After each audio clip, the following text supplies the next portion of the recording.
Blog Talk Radio.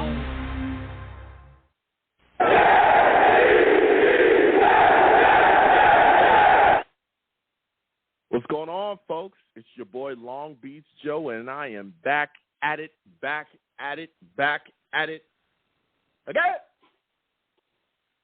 I'm back at it again, man. I'm back at it again, and I am hyped. We all are hyped as Jets fans. You should be, because we are coming fresh off of an NFL draft where Joe Douglas really did work here, man. He really did work. I ain't going to lie to you, and we're going to have those discussions. 515-602-9639. 515-602-9639 is the number. Call in. We're taking all callers tonight. We got a lot to talk about, okay? But before we get into it, okay, listen, I am the man of the people. I'm here for the people. Let me shamelessly promote my Facebook page. Everyone go on Facebook, search The Long Beach Joe Show. Like that page. My content's up there. Go ahead and give it a listen. Message me. I'll message you right back. I love going back and forth with folks about this football team. Also, leave me some feedback. I love hearing about what you folks think I do here on The Long Beach Joe Show. All right? Listen, your boy's also on iTunes as well. I'm on iTunes.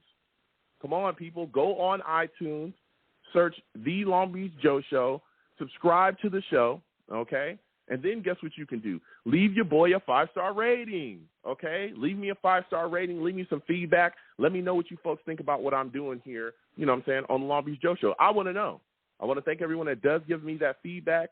And as, you know, again, follow the show and talk to me and all that stuff. I'm also on social media as well, all right? YoungJ000 on Twitter. That's my personal account. You come there. We can talk about the team. The show's page is at The Long Beach Joe. At The Long Beach Joe on Twitter, all right? Guess what? Go over there, follow that, and we can go back and forth on there as well. And also, if you want to see your boy, if you want to see me, right, I'm handsome. I'm being honest. This is what I'm being told by multiple people. Well, guess what? Come on over to YouTube. This is where we live stream the show on YouTube. Come on over to The Long Beach Joe Jets on YouTube, all right? Come on over there. Hit that subscribe button. Hit that notification bell. So when I post content, y'all folks will be in the know. And please give the stream and videos a thumbs up. Share them with your friends and your family as well. That's how we connect. All right? Also, if you go across my platforms as well, you'll see my link tree. Hit that link tree. My Discord is in there as well. Come join the Discord. I got a Discord. Come join the Discord. Again, the link is all over the place and all of my social media platforms I named, all of my YouTube as well. Description of those videos, it's everywhere. Hit that Discord and join my Discord. We have a lot of fun in there. We talk Jets. We talk about a lot of stuff, and we enjoy ourselves. Now, don't come in there and get a little too crazy, all right? You start coming in there with some zany, wacky stuff, mods will take care of you. But, come in there, have some fun, crack some jokes, and we enjoy ourselves. We had a blast during this draft as well. So now it's time to get into it again. 515-602-9639. 515-602-9639 is number. Call in. We are taking our callers. Salutes to the Savages in the chat. Okay, you want to know why I call my chat the Savages? Because they're savage. They're savage. I mean, no one is safe. Not even me. You know what I'm saying? If they don't like a take you got, it is what it is. They're going to let you know about it. So we're going to get to everybody in the callers. Please be patient. Lines are hot. We're going to get to everybody. I'm just going to recap the draft really quickly. All right. Now, again, I want to salute and thank everybody that came on by and watched the draft live with me. I had a live draft party. You know what I'm saying? Me and the Savages really sat down and had a blast, and we were all excited. You know what I'm saying? Especially going into this first round, because we were wondering, hey, what is going to happen here? How are the New York Jets, going to fare with this draft here? Who we're going to be able to select? Well, guess what? We're sitting at 4, right? Trayvon Walker coming off the board to the Jags. Aiden Hutchinson comes off the board to the Lions. They ran up there and put that card in there. Then you had Derek Stingley go off the board. He becomes a Texan. So we're sitting back. We're like, whoa. You got Kayvon Thibodeau there. You got Sauce there. There was a lot of people screaming, hey, I want a Kwanu. It was all these takes just flying all over the place. Card comes in, pick comes in, and it's Sauce Gardner at 4. The New York Jets select him at 4. Now, I will say I was a little shocked. Because I thought that the New York Jets were going to go edge for sure with that number 4 pick. But I like the move. I do. I talked about Sauce Gardner. We had multiple discussions about him. There was already a lot of people that really, wanted to take him that early. But my thing is, I'm just wondering where exactly he fits within this secondary. Does he end up being our ipso facto number one corner straight out the gate? Does he end up being our number two? If so, where does Bryce Hall go? Now, this kid, again, is a phenomenal talent. Sauce Gardner never given up a touchdown in his college career. No one has over a 50% completion rating against him. That's insane. He's got what it takes to really step up and be good in this league. He's got what it takes to handle business here. I like the pick, and I like what he's going to bring here. And this boosts our secondary. Now we're sitting, here after that pick goes off the board. Things continue to happen. We saw Drake London come off the board at 8. Evan Neal went at 7 to the Giants. Charles Cross at 9 to the Seahawks. And we're like, man, what's going to happen here? Now we're sitting at 10. And I think everybody was preparing themselves for a pass rusher. Everybody was saying, okay, the Jets took Sauce at 4. That's fine. That's fine. We'll take that. We like that. Everyone's saying, hey, he's the best corner in the draft. No problem. Let's take him. Right? So we're sitting there, we're waiting, comes in, and the pick is Garrett Wilson. Garrett Wilson, wide receiver, Ohio State. And that was a bit shocking as well. But it's a good pickup, right? It's a good pickup. Here's another guy that we talked about as well. This guy has everything that it takes to get it done at this level. Great hands, very good route runner. This guy can move as well. So there was just a little shock. It's like, okay, well, what are we going to do at edge, right? What are we going to do? We got Sauce Gardner at 4. We got Garrett Wilson at 10. Garrett Wilson is going to be able to come into a situation where you got Elijah Moore, you got Corey Davis here, Braxton Berrios. You know what I'm saying? He coming into that wide receiver core. Dude, he's going to add another dynamic here. That's going to help Zach Wilson because now he has weapon upon weapon upon weapon, all right? That's also going to put other guys that are here like Denzel Mims, who we're going to talk about tonight, I'm pretty sure. Denzel Mims, it's definitely going to have people asking questions about him. You know what I'm saying? Going forward, especially with this young wide receiver coming into this situation. Another shocking thing as well with the pick of Garrett Wilson, because there were some savages in the chat going, I'm telling you, the Jets are going to make that trade. We're about to flip this coin. We're going to make this trade. You're going to see the Niners step up. There was a lot of talk before the draft that the Jets were going to give up the 10th pick to the Niners for Deebo Samuel. And he was going to be a Jet. It was a done deal, and that did not happen. It didn't happen. The New York Jets end up taking Garrett Wilson at 10. They pass on the trade. They pass on paying wide receiver $25 million, and they continue to move forward.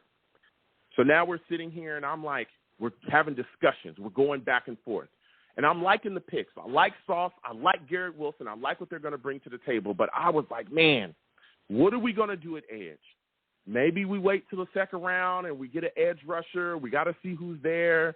Man, I wasn't feeling great about passing up edge because, as we all know, we all watch this team. We all love this team. The biggest issue on the defense this year was the lack of edge pressure. That's been one of the biggest issues on this defense for I don't know how long, is the lack of edge pressure. There's nobody to get to the passer. There's nobody to get to the quarterback. There's always issues with us, trying to get sacks, especially, again, when you look at this defense, it was ranked dead last in the league this year. So it's like we've got to step up. We've got to get pressure. We've got to add something. We continue to see guys come off the board. They were coming off the board. And everybody, was looking at a guy, Jermaine Johnson. And we thought that he was going to get taken, but you continued to see other teams pass. We saw the Packers take Quay Walker. We saw the Bills, who we honestly thought were going to take him. They ended up taking a lean cornerback out of Florida. Then you had the Cowboys take Tyler Smith. You had the Ravens, who we thought for sure was going to take Jermaine Johnson. They end up taking Tyler Lindenbaum. So now we're sitting at 26, all right? Tennessee Titans are on the board, and we're like, man, what is going to happen here? What is going to happen here? They're going to take Jermaine Johnson. The Titans are tough. And as we're sitting here watching the draft, you see the Titans evaporate, and you see green. Jets now are on the board, okay? The New York Jets traded up, right? Traded up out of their pick in the second, moved back up to 26, made a trade with the Tennessee Titans. Now, the Jets gave up pick number 35, which is a second-round pick. They also gave up pick 69, which is a third-round pick that we had, and pick 163, a fifth-round pick, to the Titans. The Titans gave the Jets the 26th pick in the first round, and they also gave them pick 101 in the third round. Now we move up, and everybody is hyped. Everybody's fired up. We all know it's for the guy, one of the guys that we wanted the most since the Senior Bowl, since before that. A lot of the guys have been hyping him up. There was talk of him possibly going for. The pick comes in, and it is Jermaine Johnson. We get our edge. And let me tell you something. We were screaming like crazy. All the Savages was going crazy. I was going crazy. Everybody was going crazy because we got Jermaine Johnson, a guy that we've been talking about for a long time, right? The guy from Florida State. A lot of people saying that he's the most pro-ready edge in the draft. A guy that was supposed to go top 10, we got him at 26. What a steal. That's a steal. And a lot of people have wanted to bang on Joe Douglas, and we'll talk about that tonight as well, for trading up. I loved this move. The New York Jets have not had a legitimate edge rusher since John Abraham. That was eons ago. Eons. When you look around the NFL today, when you look at our division, the Bills, a team that we watched go into a rebuild, right? But after us, they went into a rebuild after us, came out of the rebuild better before we did. Look at what they've done. They've continued to add edge rusher after edge rusher after edge rusher. They got edge rushers falling out of their ears. And you know what they did this offseason? They went and got Von Miller, more edge. They went and got more pressure. This is a team that we've seen compete in the playoffs, win playoff games.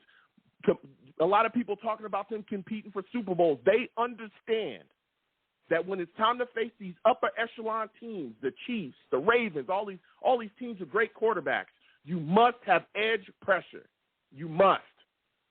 When you look at how the Bucs dismantled the Chiefs' offense in the Super Bowl, they did that through edge pressure. That's what they did. In today's NFL, if you do not have edge, you're dead in the water. You look at the defense that we run, the Niners defense, you look at the Niners, Bosa, Warner, guys, edge pressure, guys that can get to you and get to your quarterback. And we got our guy. We got him. And I was fired up. Next day we did another one. We came right on back. We sat down again. That second round was up. And we were all wondering who we were going to target. I wanted more edge. There was a lot of people talking safety. There was other people talking about wide receivers, all kind of things going on. Well, guess what? The Jets made a move again. The Jets traded up.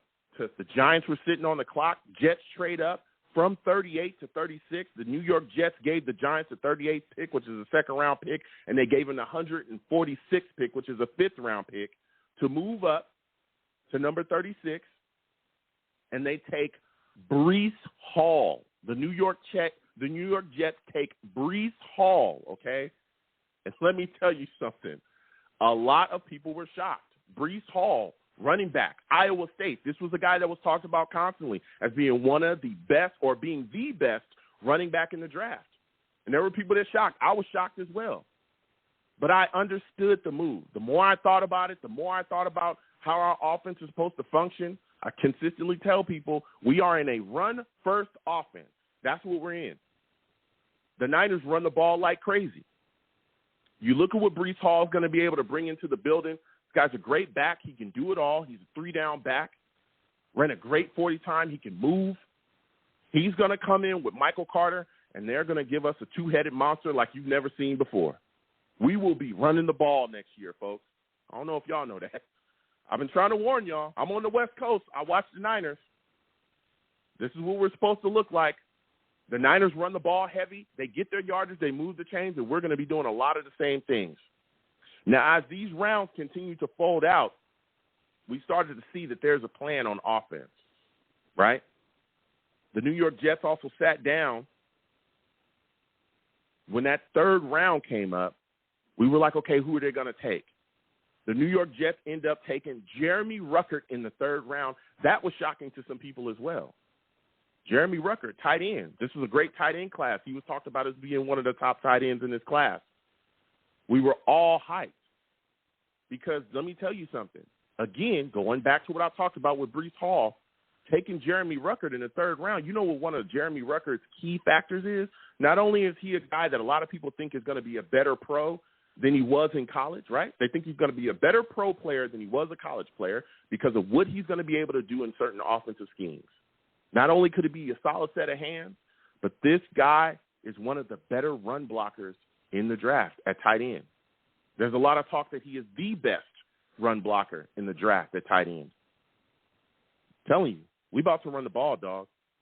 We about to run the ball. Now, I know he's dealing with a foot injury. He's saying all of that is going to be cleared. But let me tell you something. The New York Jets last year had the 27th ranked rushing offense in the league. I'm going to say this again. The New York Jets last year had the 27th ranked rushing offense in the league. Unacceptable. That is unacceptable, okay, folks? Unacceptable. Not for this scheme. We're going to be running the ball. And I think Jeremy Ruckert's going to be a big part of that. Now we got Uzma, we got Conklin, we got Ruckert in the building. We're going to be discussing that. The New York Jets, as we continued on as well, went to the 4th round. At pick 111, we took Max Mitchell, offensive tackle from Louisiana. Here's a tough, smart kid that's going to be able to come in and really help with the depth position of the New York Jets there at offensive line. I know a lot of people aren't thinking about that, but you look at this offensive line depth, there can be some issues, especially when, again, we've seen it. We've seen guys go down along our offensive line, and it'd be big question marks on who we can bring in. Now, again, we can continue to address that in free agency. There's still guys out there. I know some Jets fans talk about LDT and all these other guys we can bring in. But let me tell you something. Getting Max Mitchell in the 4th, I like that move as well, especially when you look at what could happen with George Fant. Let's say George Fant decides to move on. We don't get the extension done. Maybe Max Mitchell's the guy that steps in there at right tackle and fills that position once he's gone. That's something that can happen. We'll discuss that. The New York Jets also in the 4th round as well at pick 117 took Michael Clements, DN from Texas A&M. Now, this is a guy that's very interesting, and I was a little shocked about this pick because he has a lot of red flags. He has a bit of an injury history, but Michael also has had some run-ins with the law now. 2 arrests within 3 months. Got caught for unlawful possession of a weapon. He also had a small amount of marijuana on him as well. And twice he got caught for driving with an invalid license. Twice. Now, I know that he said he's put a lot of that stuff behind him. You know, that's not, the true nature of his character. But, those are still red flags there. So I'm hoping that, again, if he puts that behind him and all that's said and done and it's in the past, this is a kid that can come in and do some things now because he has the traits. He does have some traits. I tell people this all the time, You can teach a lot of things, but you can't teach size. And this guy's 6'5", 263. He ran a 4.8 at the 40. 4.8. Guy has physical ability. He's coming in with a defensive line that has a lot of guys. Lawson, Jacob Martin. We just got Vinny Curry back. We'll be discussing that tonight as well. That blood disorder's put behind him. Shepard. We got Marshall, Solomon Thomas, Quentin Williams, who were looking to take the next step forward. Sheldon Rankins. So many guys on this defensive line.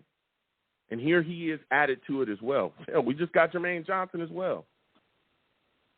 So we'll see what this kid is going to be able to bring to the table. And, again, Joe Douglas came out and talked about, hey, we vetted this kid. We looked into him. We made sure everything was good. He's keeping his nose clean. We want to give him a chance here with the Jets. I'm paraphrasing there, but that's basically what he said. Hey, we made sure everything was on the up and up with him. So the New York Jets overall, I think, had a phenomenal draft. Truly did. And I know that there's a lot of haters out there. We're going to get to the lines in just 1 second. Again, 515-602-9639. 515-602-9639 is the number. Call in. We are taking all callers. Please be patient when you call in. I will get to everybody. Be patient. Okay? I know that there's some haters out there. I know that there are some people that love numbers and all this yibbity-yap. I want to be respectful. I'm trying to remain respectful here because I'm hyped. I understand people love numbers and all this stuff and want to bash the New York Jets for making trades and doing what they need to do. Listen, I don't want to hear none of that. The New York Jets had needs. The New York Jets saw value in certain players. Joe Douglas saw the value, and guess what? He got aggressive and went and got the guy. A lot of the negativity that I hear about the Jets, the second that we do something right, it's creeping back in again. This is the same negativity that I heard about when we traded up for Elijah Vera-Tucker. Oh, the Jets gave up a fourth-round pick and some others. Oh, they gave it up to go up and get Vera-Tucker. What a bad move. Right, bad move, huh? Oh, okay. Vera-Tucker only came in here and became one of the best young guards in the league. Vera-Tucker only came in here and became a cog for this offensive line that we're going to have here for years to come. That's all that happened. I don't want to hear it. The New York Jets needed to make moves, and they did so. They traded up, got themselves a pass rusher, and they traded back up and got themselves a running back in the second. And there was a lot of talk that, again, they would have taken Breece Hall in the first. They tried to move back up into the first to get him. So we're going to have this discussion tonight. Again, 515-602-9639. 515-602-9639 is number. Call in. We're taking all callers. I could go all night long yelling about this. I love this draft, and I love what we did. And I want to hear from you folks. So we're about to get to the lines. Again, when you call in, please make sure your background's good, okay? Make sure your phone's good as well. I want to be able to hear you, make sure everything's clear. Please give the stream a thumbs up if you haven't already. Subscribe if you have not as well. And share the stream with your friends and your family. Salute to all the savages as well. We'll get to y'all questions too. First caller, I'm going to 415. 415, I'm coming directly to you. 415, you look like a new caller. Give me your name, where you're from, and give me your thoughts about the New York Jets selecting Sauce Gardner at 4. Hey, it's NFL Chaos with Jeremy, my friend. Oh, hold on. Wait a second. Jeremy being here, he is a 7. I said Jeremy's a 7. Hold on. What's up, my man? Jeremy in the building. What's going on, Jeremy? Listen. Man, I haven't to talked to you about this stuff. Oh, yes. You know what time it is, Jeremy. We high energy over here. We're coming off of a great draft. Give me your thoughts about the pick, Sauce Gardner at 4. Were you shocked? Were you shocked that Joe Douglas took him over Kayvon Thibodeau? I was shocked.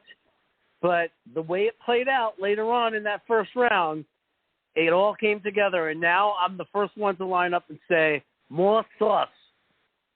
Okay, talk to me. I like that. Now, again, I was shocked as well, Jeremy. I'm not going to lie to you. I looked at the situation, and I was like, wow, I thought we would take edge there. But with Sauce Gardner coming in, for me, I'm looking at it and I'm saying, okay, where does he go? And I want to get your thoughts on that. How do you think that him being selected shakes up our secondary? Do you think he comes in and is immediately our number one pick or our number one corner? Well, everything has to be earned in camp, but he's absolutely going to have the opportunity, and I think he's going to take advantage of it based on everything I know and have seen this kid do. I have no question he's going to win that number one spot, but he's going to go in and earn it. He's not going to just be handed it. Mm-hmm. Yeah, I'm right there with you. I think he's definitely going to fight. Now, as we continue through the draft, man, there was a lot of discussion at 10, and we saw them take Garrett Wilson. What are your thoughts about what he does to our wide receiver core? Do you like this pick? As soon as they made that pick, because I knew, obviously, we knew going into that pick we were going to not get an edge or not get a wide receiver, or at least we thought in the first round. That's what we were thinking. So I knew it was going to be one of those two positions. Otherwise, so it really would have been shocked. He was my number 2 wide receiver. And there were 3 that I loved. So getting the number 2 and you love 3, I was very, very happy. Our offense is going to be so dangerous and scary. I think of Garrett Wilson, Elijah Moore, Corey Davis, Berrios with the gadget plays, and I haven't completely given up that Mims might become something. I'm not saying the star, but he might contribute and be able to help this team. We'll see. Yeah, we'll see. Let me tell you something, Jeremy. That pick of Garrett Wilson, I think that puts a little pressure on Denzel. I'm not saying that we're going to cut him or nothing like that, But this guy's got to get on the field and do something at this point, right? Because we've seen Elijah Moore come in and be able to step up and play. And I know a lot of people talk about the no offseason stuff. And listen, Elijah Moore didn't have a full offseason. He didn't have a preseason. There were some quad injuries, but he was able to rebound from that, step into the season, and really make his mark and become a playmaker here. Denzel Mims is a guy that's got to get on the field, especially when we see other guys as well, guys like Tariq Black, DJ Montgomery, Jeff Smith, be able to get on the field before him, get more catches, more targets, all that stuff. That's ridiculous, though, right, Jeremy? It was insane. When you look at his physical talents and attributes, it's absolutely crazy that he's not on that field. But I think it's about learning the playbook and knowing the plays and being, and knowing where to be on the field. And we start with those 2 penalties in that game. That was why when everybody's saying, why isn't he being given a chance?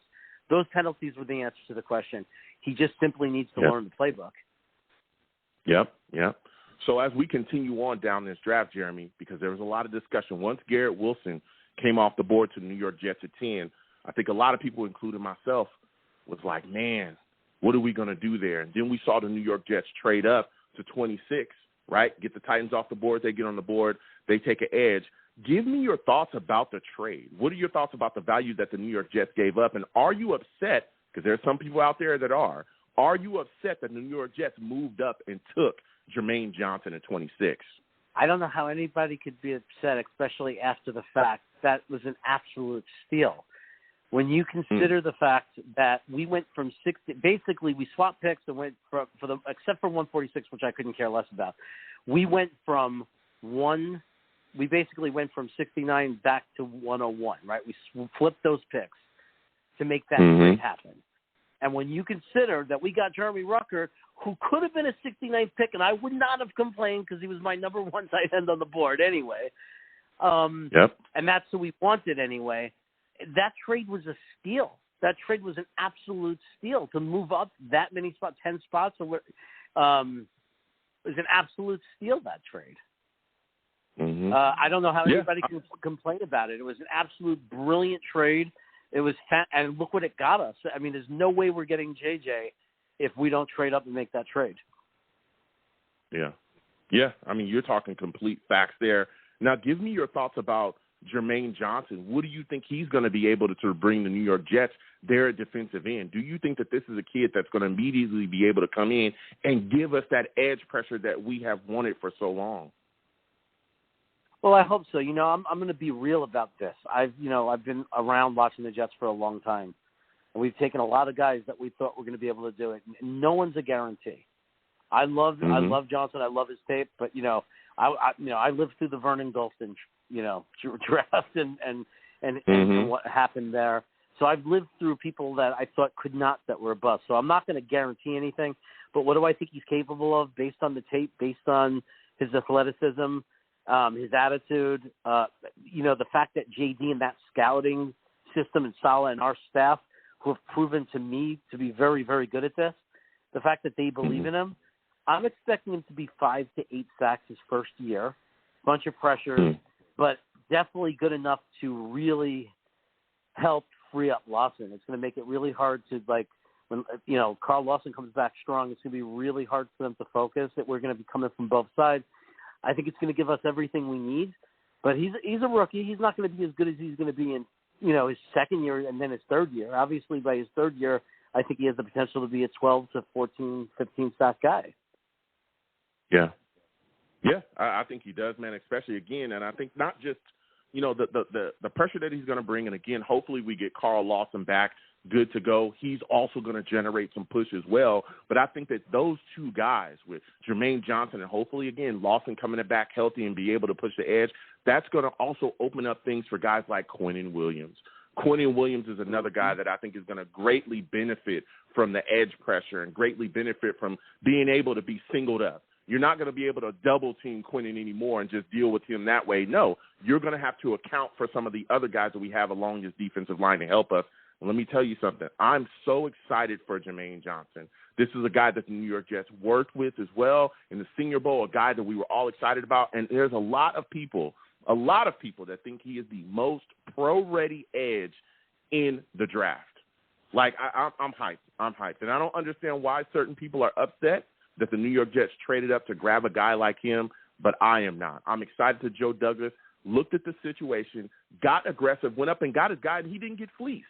Now, if this was Mike Maccagnan or a general manager in the past, Mike Maccagnan would have gave up the whole damn rest of the draft. He would have gave up everything. Everything. All of our second-round picks, everything moved up.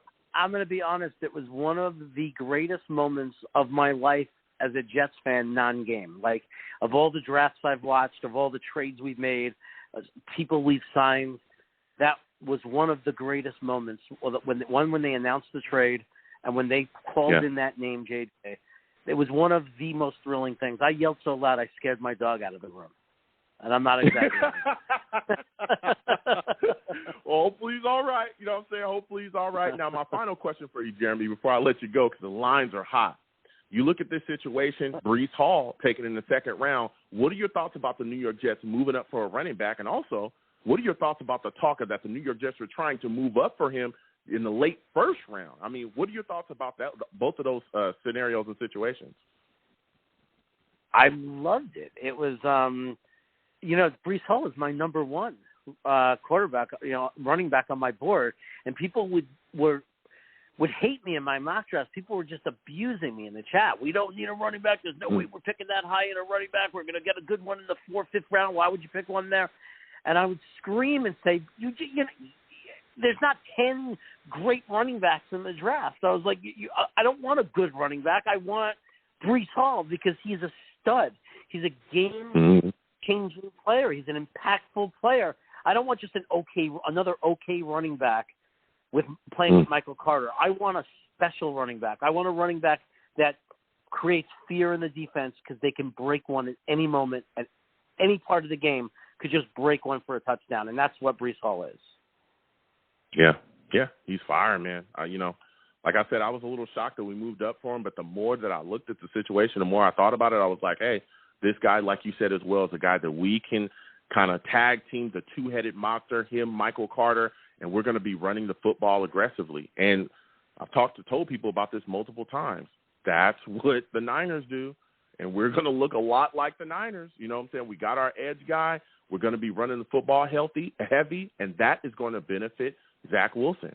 It's going to take a lot of the pressure off him. It's going to allow him to lean on a running game, and that's the best thing that you can give a young quarterback that you're trying to grow, that you're trying to help progress, is a steady running game. You know what I'm saying? It helps him out a lot. So before I let you go, Jeremy, give me your thoughts. Give me your thoughts on Joe Douglas after this draft. How are you feeling about him as a general manager? Well, I was already loving JD. People know that. But now it's at a point where JD is like, I've never loved a GM like one of the players. But, like, when I think of the Jets, one of my favorite people on the Jets is JD. I absolutely love him. I think he's the answer to everything we've been waiting for years and years. Listen, Jeremy, I want to thank you for calling in, man.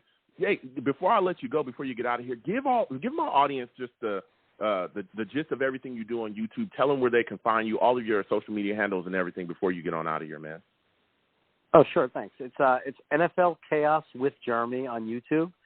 We do live shows Wednesday, Friday, and Sunday, and they're usually late night because I'm on the West Coast, so I'm the late night guy for the East Coast fans at least.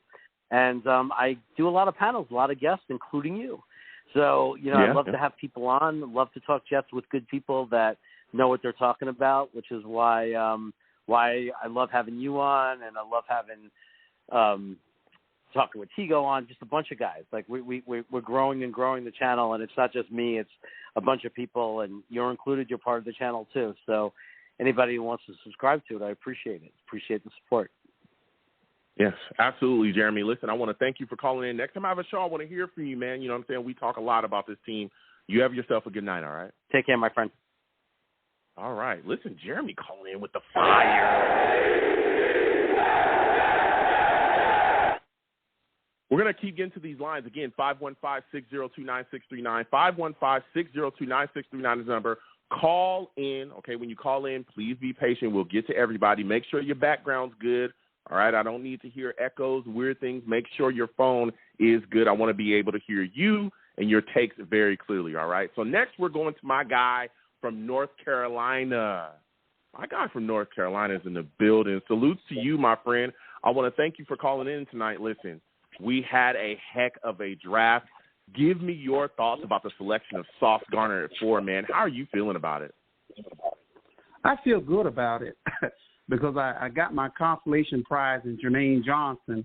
I went to sleep and I actually dozed off, because I work in the airport. I'd be tired, so I try to stay up. I recall I went to sleep about the 18th, 19th pick. I dozed off, and then I woke up, and I was watching ESPN, and they flashed, posted the Jets picks, and I see Sauce Gardner at 4, Garrett Wilson at 10, and then I see Jermaine Johnson at 26. I said, oh, my God, they did it. I was just so happy and relieved we got an edge rusher.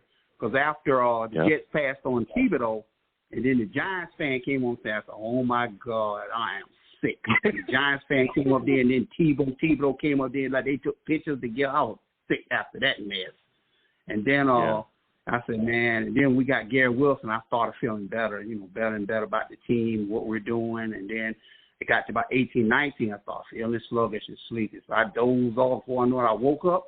And then I can't remember what number it was. I know that, they had passed the Jets. They made their selection, traded back in. And once I see the posting for Jermaine Johnson, I was so happy. I said, wow, Joe Douglas did it. That had been rumored for months about us trading back in, but the hot talk was about linebacker, and then months back it was about tight end Trey McBride. But actually we did do it. We traded back in, and we got our defensive end. And this young man, Jermaine Johnson, has special traits. I can understand why they went with him over Karlaftis, because he can set the edge the way Karlaftis can, but I think he has a higher ceiling and more pass rush potential. So I see why they selected him over Karlaftis, and I think they did the right thing.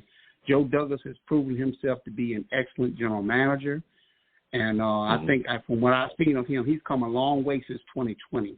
He selected James Morgan, and when he got Michael P. Ryan at the time, I was very unhappy about those selections. I thought it was a waste of draft resources, and it turns out I was correct. But it seems like since then, he's taken his game to a whole nother level. It seems like he's learned and grown. He's not even the same general manager he was in 2020. Do you think that? He seems so different. It's like this man has just learned and grown, and something on the inside is going on, but we don't have privy to that inside knowledge.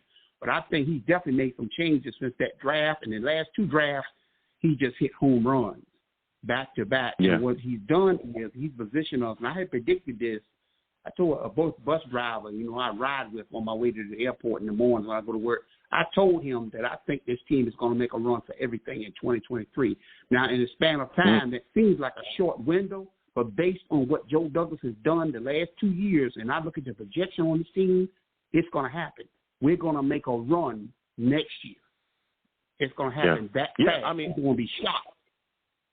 Yeah, I can see that happen. I don't want to count my chickens before they hatch, but I could see that happening.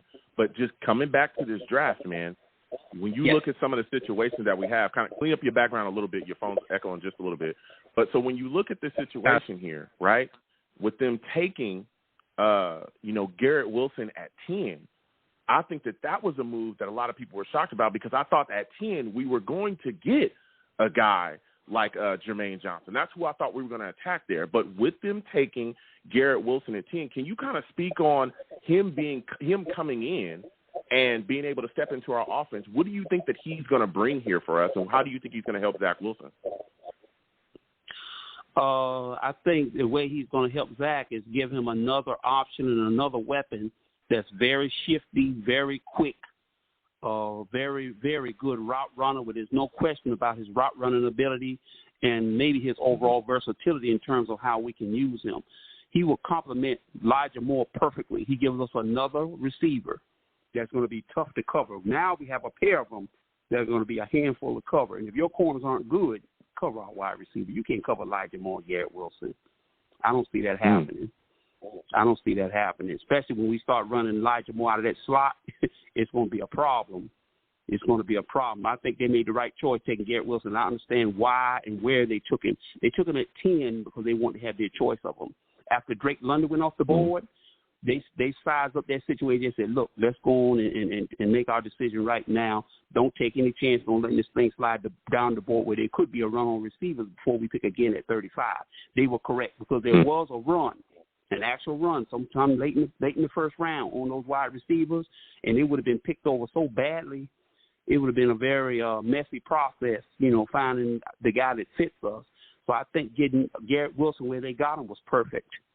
It was perfect. He's an excellent pick. He was one of my top three wide receivers on my board. It was him, Jameson Williams, and I think Chris Olave. Not to say I don't like Drake London, but he's just not explosive enough for me, and he's more of a jump ball type.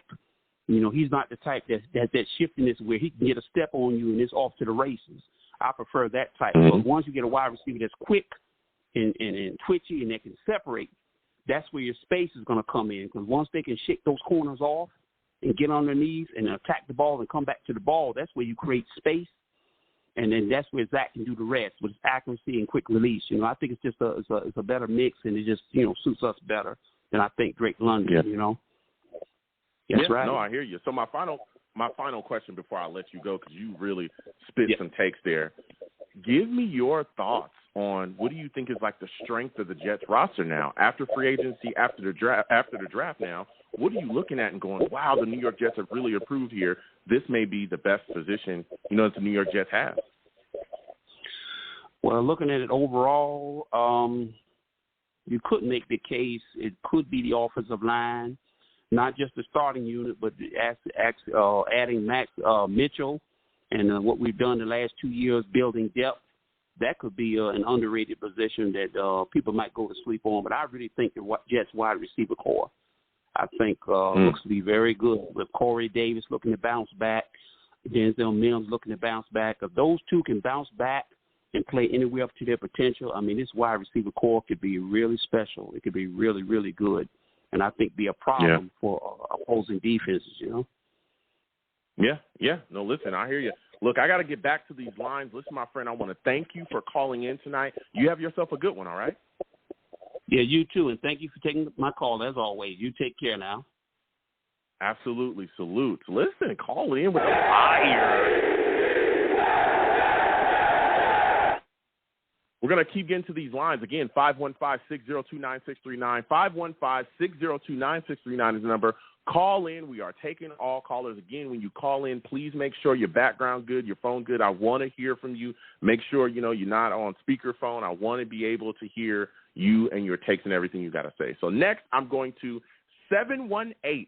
718. You look like a new caller calling in early. Give me your name, where you're from, and give me your thoughts about this New York Jets first round. How are you feeling about Sauce Gardner at 4? Hey, my name is Peter Hawkins, known as the Phenom. Calling from the Bronx, New York, man. Let me first give it up to you, LBJ. Let me first give it up to you and the Savages, LBJ. Doing a fine job, some great content. Just super excited about the draft. You guys have already covered it, but when the Jets went back into the first round and got Jermaine Johnson, that was it for me, man, because we solidified need, and that was huge for us, man. And then the second day you go out there and you get one of the best running backs in college football. Breece Hall, has some lineage with Roger Craig, 1,000-yard rusher receiver back in the day. He's a part of his family, and he's going to bring something very special to the Jets, because as much as I like Michael Carter, durable back, but you needed somebody else. You needed to continue to improve the talent base on this offense, and they did that across the board.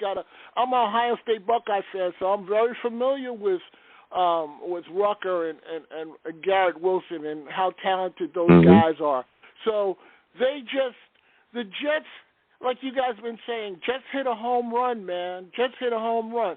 But I was on a call with Damian Woody, and he was talking about we need to really there's no reason why we can't compete this year for a playoff spot. We should have no limitations.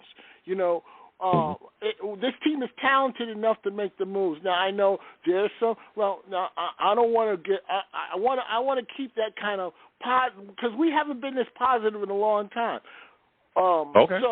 So Zach Wilson is if he's surrounded by better players now, so he can now play to his level, and he's a talented kid, and we saw some real improvement from week 1 to, he got injured and then he came back. I was there for week 1. He threw 4 interceptions. I was pissed, but it's a part of the process. Nobody comes into this league and lights it up.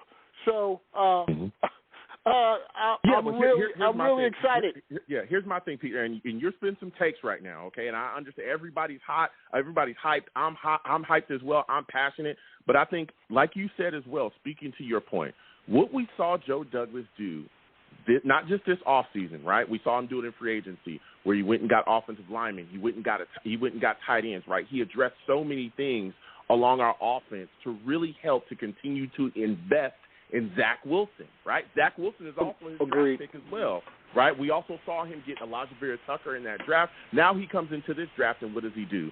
He continues to address other things in the offense as well. Garrett Wilson, like you said, Ruckert as well. He's allowing Breece Hall, going up and getting Breece Hall.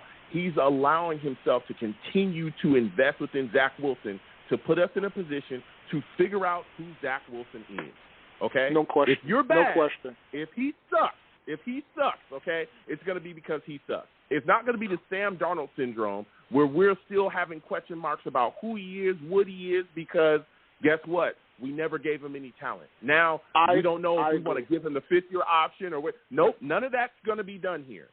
We're either going to know if you're bad or good because you're going to be surrounded with talent to be successful. Even when you talked about that first week against the Panthers, it was a rough week. You want to know why? The offensive line couldn't block. Greg Van Roten and Conor McGovern letting guys up the middle. He was getting smacked. I think in that game he got sacked 6 times. Okay, in that game. Guess what? The answer, the response to that was, we're bringing in Lakeland Thompson. We're going to get some tight ends that can help block. We're going to get Jeremy Rucker. We're going to start investing in the running game as well because we couldn't run the ball in that game either. 27th ranked rushing game last year. 27th ranked rushing game in the league. Insanely bad if you're in a run-first offense. Joe Douglas continues to invest in him, and I think that was a big part of this draft as well. Give me your thoughts on that there, Phenom. Wow, you said a mouthful, man. But what came up for me while what you were saying was my feelings have changed about Joe Douglas. He got rid of 2 players that I thought were going to be the faces of the franchise, and Jamal Adams, Donald and Jamal Adams, Darnold right? Gone. But look what he's done with those resources as a result of it. Like you said, he moved because you can't stay in one place long. You're going to get run over. So he moved. The Jets are in the flow. The Jets have found this flow that we're in now. And it only looks better. It's 100% better. And man, I don't know what I got left, man. You got me all fired up. I'm ready to watch week 1, man. I'm ready to watch week 1. That's what I'm talking. Listen, that's what we do here, okay? We get after it. That's what we do, baby. When you have a draft like this, that's what we do. Let the fire go. Listen, I come here to cause problems. I come here to rip it up. When you have a draft like this, I'm going to go crazy. All right? You, now, my last question for you, Peter, before I let you go, because you bring in the heat as well. When you look at this roster, right, when you look at the situation, what is the position that you look at and you think that's still kind of a weakness? Is there a weakness on this Jets roster that you still want to see addressed a little bit? No question. It's got to be linebacker. It's got to be linebacker because we're one injury away from if Mosley goes out, we're a little light there. I'm sure it'll be addressed as into the last cuts of the last cuts before the regular season starts or something along those lines. But that's it for me. I mean, if Mosley goes out, then we're back to almost square one. But that's where I see it. But that's it. That's it. Listen, Peter, this was a phenomenal call from you.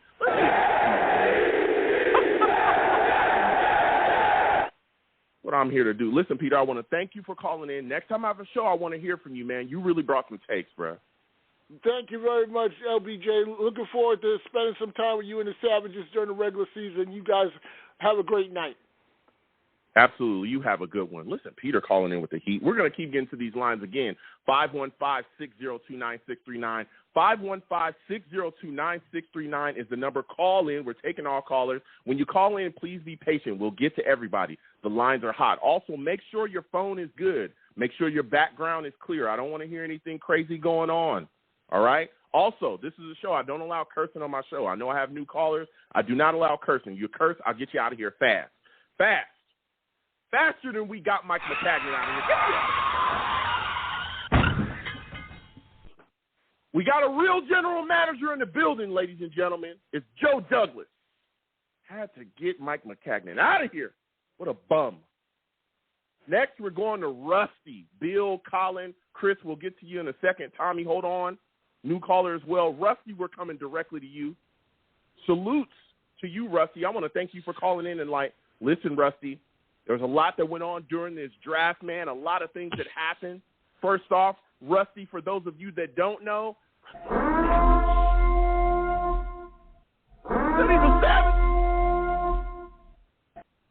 damn, salutes, Rusty. Rusty, we're going off the rails right now. Give me your thoughts about Sauce Gardner at 4. How are you feeling about it, man? Salutes, Joe. Salutes, fellow Savages. Yeah, I love it. You know, I wasn't expecting it. I really wasn't. I wasn't expecting us to go, cornerback with our very first pick. But, you know, how they think about it, and the way that they did it. And, best at position. We needed a corner. I mean, why not? If you're going to do it, you might as well go big or go home. And thank God it wasn't Stingley. Thank God they weren't in love with Stingley at all. But, after digesting it more and more, I like it more and more. But, he's got to be like that Deion Sanders type level. I'm cool with it, and I don't mean, I'm not, that, jerk type with that. But, you got it at 4. You're going to have to deliver some sauce. I like him, though. Yeah. But I really do hope he gets a little burned in preseason and it just, he figures it out and, just goes from there. So it doesn't affect us in the regular season. There's a lot of Jets fans that are already saying, he's going to be Revis and all these things. I want to slow down just a little bit. You know what I'm saying? Well, let's slow down. He's a young kid coming in. He's got a lot of what it's going to take to be successful at this league, but he's not going to come in off the bat at corner and just go crazy. We got to slow down with that, all right? I know we're hyped up. Yeah. I'm flying off the rails too. You know what I'm saying? But I got brakes on my car. I think some of y'all brakes is shot. Yeah, I'm pumping my brakes. Some of y'all literally don't have no brakes. Some of y'all don't have no brakes. I don't know how y'all passed that inspection at the DMV. You just took the brakes off and you just driving down the street. No. I got brakes. Okay, I've pumped my brakes multiple times. All right, let's slow down. I think that he's going to come in. He's going to contribute. I'm excited to see what he's going to bring, but I don't know about the Deion and the Darrelle Revis, kind of comparisons. Yeah. But we'll see what he's going to bring to the table. Well, but I just hope he's his own person and delivers. Yeah, absolutely. Now, I want to get your thoughts on this, Rusty. We had a lot of discussion as we continued on through the draft. You were watching the draft with me. Now, Breece Hall in the second, for a lot of people, was extremely upsetting. We've seen a lot of people being upset that the New York Jets were able to make that move and get him. How do you feel about us drafting Breece in the second, especially with us trading up to get him? Well, when it first happened, my head was, turned into a question mark. I believe my whole face, if I was looking in the mirror, just looked like a question mark. I was shocked. Mm-hmm. But, that you can't deny what the kid was. The kid's unbelievable. I just, again, didn't think – in the second, but when you broke down the picks, it was really our fourth. It wasn't like a second round pick in a way. It was like getting 4 dudes, You know, you needed it. You got one at cornerback, wide receiver, defensive end, and now running back. And he could be the thunder to the lightning, you know.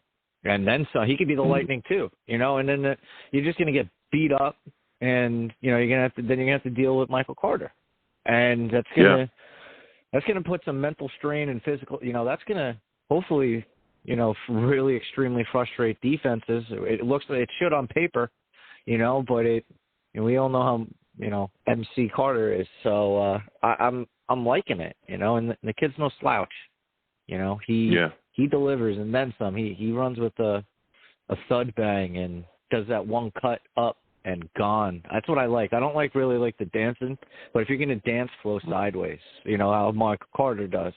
But how he is, he's just like sort of like 1-2 cuts and he's gone. Or he's just going to run through you or at you. And I love that. You don't really see him go out of bounds. I love that as well. I think he's going to bring definitely something to this offense. Now, another guy that I was kind of shocked the New York Jets took was Jeremy Ruckert, man. We saw him take a tight end in that next round. We saw him take him in the third. Give me your thoughts about what he brings to the table. Are you excited to have this guy, you know what I'm saying, on the roster, again, with CJ and Conklin here as well? I can't lie. At the time, I was beside myself, not in a good way, because of Chanel. Yeah. Because you know, and that's what I was looking at, linebacker, you know, and I was thinking, you know, if we were going to go, tight end, we do it at 111. So, but, you know, I understand where it is, and thank God, you know, I'm happy Chanel isn't in our division and he can be in Kansas City, and when we see him, we see him. That type of deal. You know, we got our guys. So, you know, it's just, I mean, and then it's awesome too. You know, he's from the island. He was in like Lindenhurst area, and that's really cool. But I mean, hopefully he doesn't get too nervous sometimes with but you know, he'll be all right. Jitters out and stuff like that. Once he gets smacked once, and then he's just like, oh, all right, here we go. And he's gonna start smacking people around like he did Lloyd in the Rose Bowl. So, and others. We'll see. So my final question for you, Rusty. My final question for you is, give me your thoughts on watching a lot of people in the media congratulating the Jets and saying they had an amazing draft. What are your thoughts about that, man? I laugh. I don't want it. I'm just gonna go kick rocks. You know, all the time, like my whole life growing up, it was like ha ha ha. You know, the laughing stuff. You know, all this. Now all of a sudden they're, you know, our best friends. I'm good. You owe me like 15 continuous years before I'm just like, maybe, you know, I don't know. And then you have the beat for us and stuff. They're always saying whatever. And you have the Rich Chimney guy. I'm good. And then you have that. You have Country Connor Hughes and stuff. Country Club Hughes. I can't. He's not even worth it. They're all hacks. You know. They're a joke. Not even a good one. Okay. But, look, that's my opinion on them. Okay, look, I hear you. I respect your take. You know, I respect everybody, but I understand the frustrations that have gone on, you know, with this fan base and media and all that stuff. I've seen them constantly disrespect us. It's been crazy. But listen, Rusty, I want to thank you for calling in tonight. It was amazing to speak with you. Next time I have a show, I want to hear from you. All right, my friend? Most definitely, Joe. It was great talking with you as well. And, you know, take care, Savages, and you're awesome, Joe. Gangrene. Thank you so much. Salutes to Rusty, man. Listen, Rusty brought some heat tonight, man. He absolutely brought some heat. I like what he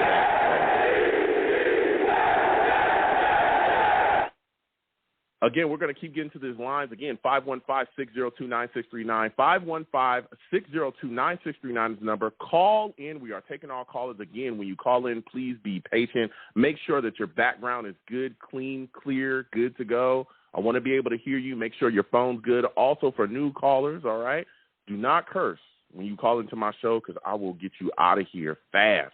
I'm talking fast. Faster than we got Adam Gaze out of here. Get your out. Get out. We got Sulla in the building. We got Joe Douglas in the building. We had to clean out the funk. We had to get those guys out of here. So we're going to keep getting to these lines. Again, everybody, please be patient. We'll get to everybody. I'm now going to 609. 609, I'm coming directly to you. You look like a new caller. Give me your name, where you're from, and give me your thoughts about the first-round draft selections of the New York Jets. Yo, Joe, this is JC from JC Sports Talk, my brother. How are you doing? Salute. JC, first off, JC, we already know what time it is. Salute to you. I want to thank you for calling in tonight. Listen, man, we had a draft, JC. Give me your thoughts about it, man. What was it like watching us be able to get Garrett Wilson, Sauce Gardner, who moved back up and got Jermaine Johnson? What was the pick that you loved the most that the New York Jets made? Man, look at this, man. First of all, man, congrats, man. You already know I'm an Eagles fan, man. You know, we already collabed before we played each other. Yep. So I'm going to tell you right now, like, the Jets hands down won this. I mean, yo, they won the draft in the first round. Like, they didn't have to pick no more. After the first round, hey, y'all could have just shut everything down and y'all would have won the draft.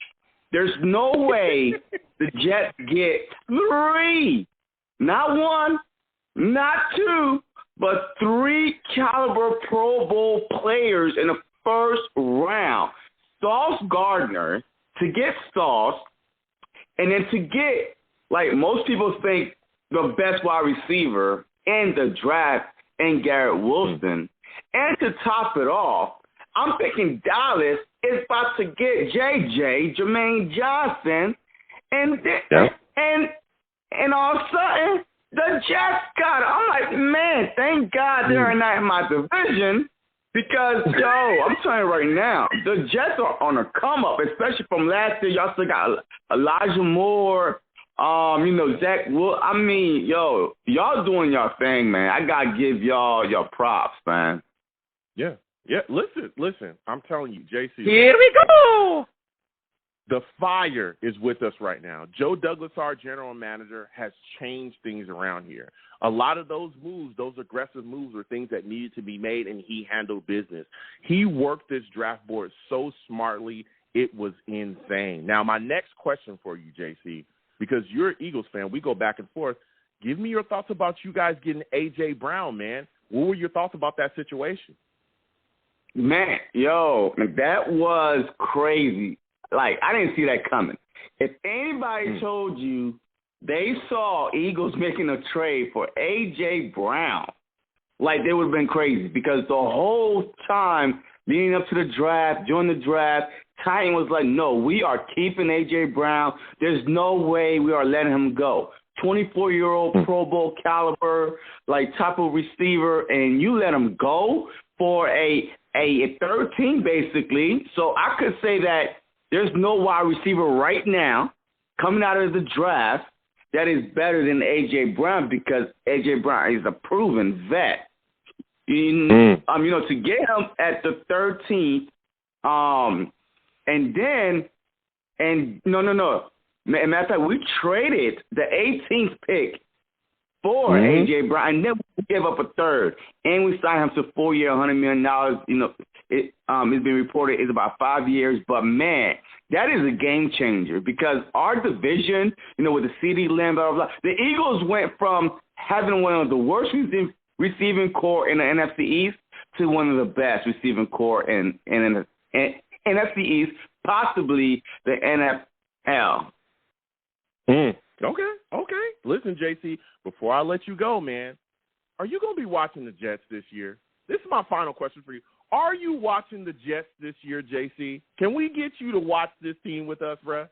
Hey, man, look, y'all got my support, man. Y'all got my support for sure. Y'all not in the NFC, so I ain't got to boo y'all.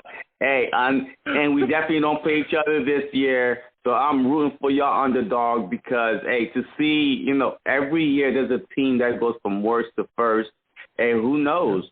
Who knows? I know, the AFC is really, really crowded. The AFC East, with the Patriots, to me, didn't do anything this draft, so they might take a step back. The Dolphins and the Bills, they're going to be tough, but I tell you what, the Jets are not a cakewalk, man. They are not going to be a pushover. Y'all going to go in every game fighting, and I'm happy for y'all, man. I like to see, a franchise that at least have a chance to compete and not like, oh my God, we play the Jets, that's a guaranteed win. Like, you know what I mean? Listen, I'm telling you, we're gonna be all right this year. I'm gonna say that we're gonna come out, we're gonna fight. I'm telling you, we're gonna surprise a lot of people. You'll be yapping about the New York Jets. So listen, JC, I got to get back to these lines. I want to thank you for calling in tonight, my friend. Next time I have a show, I want to hear from you. All right? Yes, sir. Hey, man, I love what you're doing, man. Keep it up, man. Thank you so much. Thank you so much. You have a good one. All right, my friend. All right, later. All right. Listen, JC calling out. I know he's an Eagles fan, but, we can get him. We got to hit him with that. You know what I mean? He called in. He gave his praise to the Jets. Salutes to him. We're going to keep getting to these lines. Again, 515-602-9639. 515-602-9639 is the number. Call in. We're taking all callers. Again, to everybody. Again, when you call in, please be patient, okay? We will get to everybody. Please be patient. Next, I'm going to my guy, Bill. Bill, I'm coming directly to you. Chris, Venom, Tyrone, Tommy, we'll get to you in a second. Salutes to you, Bill. I want to thank you for calling in tonight. Listen, Bill, this draft is something else. People are fired up. Joe Douglas did his thing. Give me your thoughts about the New York Jets' first-round draft selections. How are you feeling about Wilson, Sauce Gardner, and Jermaine Johnson? What are your thoughts about them, man? Hey, Joe. Loved your show, man. It was great watching it live.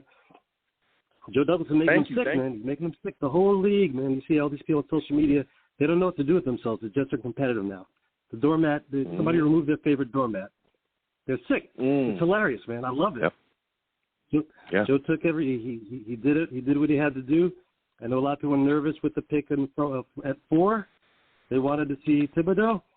That didn't work out, but, at the end of the day, there's 3 guys arguably near the top, if not the top guy at the position. Positions of need. A lot of, like I said, the free agency, there's a lot of depth that's been accumulated. We'll see what happens, man. We'll see what happens. And I got to train him up, like Salah said. He's like, hey, he was on the team once where everyone said it was a D-, where they got Russell Wilson, they got Bobby Wagner, and forget the third dude. Everyone called him a D-. He's like, you never know. You got to train him up. But Salah, he's got his squad around him. He's got his team. I think the biggest thing we're overlooking is everyone says get weapons for Zach. But Zach has been out there working his butt off this whole summer, this whole offseason. He's going all over the country. He's working out with everyone. He's working out with Denzel Mims, who, if they can get him on the same page, that's more depth. So I think a lot of people are looking at this thing from the draft, but long term, look at this team now. This is the kind of team that when they can make some noise and win in a conference right now or in a division even where previous guys said, look at New England, they're looking kind of shaky. I think the last couple of years, there's no more Tom Brady to negotiate and bring guys in free agency up there, so we'll see what happens. But make a lot of noise in the next year. So very excited. It's a great draft. I think everyone's excited. Like I said, it's just you feel like they hate us, though, man. They don't know what to do with themselves. They're nervous. Yeah, I'm telling you. Listen, Bill, you're speaking facts. There's so many people that want to hate. I'm talking want to hate, bruh. That it's just they don't know what to do. Now that we got people in the building that know what they're doing, that are making solid moves, they don't know what to do with themselves. They're so used to using us, like you said as well, as the doormat, so used to using us as the punchline of people's jokes. Now they can't do that, and they're looking around like, whoa, wait a minute. Wait a minute. Oh, they're trembling, man. They don't know what to do with themselves. They're trembling. They don't know what to do. They don't know what to say. They're sitting there trying to figure out ways, trying to downlight the draft. Like, oh, well, the value. Shut up with the value, okay? We got 4 guys off the bat who are going to make an impact. I like Ruckert is a guy. We have a couple of years behind the 2, 1 and 2 tight ends. This guy's going to be ready to be a number 1 or 2 tight end for years to come. We got some guys for depth down in the later part of the draft who could come in for rotation. And as you mentioned before, the pass rush. You got before this all happened, we were talking about who do you want it for? I said Sauce. Trying to figure out how you can make Sauce work. Sauce takes away half your field, and your coverage can lead to sacks. And now we got the coverage in the back end and the pressure up front. That's a game changer right there. Yeah, it is. Now, give me your thoughts about this, Bill, because we talked about a lot of different things, right? The guys in the first getting Rucker, but there was a lot of people trying to hate on Breece Hall being selected in the second. Jets moved up to get themselves a running back. Give me your thoughts about him, and give me your thoughts about the move. Did you like the value that we gave up to go up and get him? gave up a 5th-round pick at her. That's the equivalent of a 5th-round pick. That was it. That's it, yeah. And everyone's upset. We gave a 5th-round pick, get the best running back. And so too many people just want to parrot or whatever. I don't know where they get these thoughts from or these ideas, but if you could pick up a guy like Breece Hall who's going to he's going to now have Michael Carter as his compliment to spell him. It's just depth across the board. Like I said, if someone goes down, no longer we're not worried about that. You get a premier running back, potentially the premier one in the draft for just a 5th-round pick. I think you do that every time. So when you look at the big picture, Joe is like a Bond villain out there. They don't know what to make of this guy. Joe D has set them up for years. He's been accumulating these picks to make the right move. This is a time where his plan. It's the first time we've had a GM who actually has a plan. So I understand people are kind of shocked, don't know what to make of it. But the man, first year, he just had to clean house. He was like plunging the toilet that McCagnon left. It was just a wreck. He had to clean up the place, clean up the cap space, made these acquisitions to get the trading assets, and he turned them over. Free agents, that's going to come next. Everyone's going to take a look where we can be in a good position, get some wins. Zach has been working hard. He's a smart guy. When we're in a position to make the next step to challenge Buffalo, then you'll see the free agents coming, and then the plan will be complete. So I'm very excited. I think this is year one. Even though we had a couple of years, this is the year where we're going to start seeing some results right now, and I'm very excited about that. We all should be. Mm-hmm. Yeah, it is. Now, my final question for you, Bill, is when you look at this roster now, right, after free agency, after the draft, what do you think is the strength of the New York Jets roster when you look at it right now? Yeah, strength defensive line has been for years. Rotation's deadly. I mean, you rotate any of those guys in to get pressure, and I don't see how you deal with that. Offensive line coach, you're going to be sitting up late at night figuring that one out. That's for sure. From the strength side, I mean, I heard you mention weakness before. Just quickly, I'm also agree. Linebacker, I'm concerned with. There's no depth there, but they have a lot of the safety and linebackers. So like the middle of the defense there, little concerned. Got a lot of guys who are safeties who are playing linebackers, so maybe you can throw some of those guys as safety. But from the linebacker standpoint, maybe some guys that they can, they're going to have to look and see who drops off, who's available. We still have some cap space.